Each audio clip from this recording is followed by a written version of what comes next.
People who have ongoing problems with dizziness or balance face challenges that are not just physical, they're also emotional.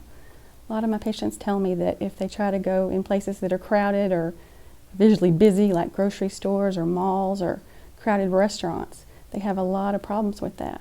And what that leads to is that they understandably try to avoid those situations. But as they do that, they withdraw from the people that they love and the activities that they enjoy. And that can lead to depression. A lot of my patients are the kind of people who used to could have a 10-mile long to-do list and just power through all of it. And they can't do that anymore. So a lot of what I do is help people learn how to pace themselves so that they can gradually build up to their old activity levels.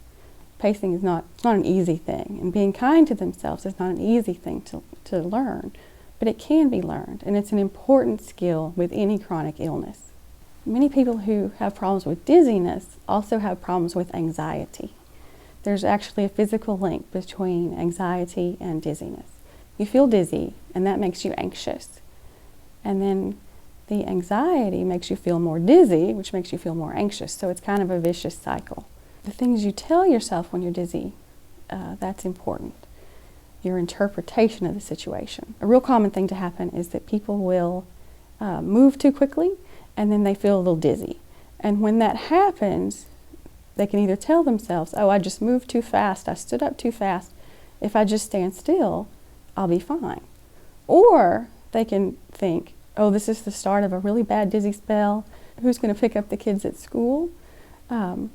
Or even, am I going to be able to get ready for this trip that's going to happen on the weekend? Or even, what about Thanksgiving dinner, which is still 2 months away? We all sometimes jump to, the worst case scenario. But it's not helpful when you have problems with dizziness because it just makes you more anxious. So a lot of what I do with people is help them first notice what they're telling themselves when they have symptoms. And then how do you change that to something more helpful? It's not necessarily that people are thinking the wrong thing or they're telling themselves the wrong thing. It's just what they're telling themselves is not helpful.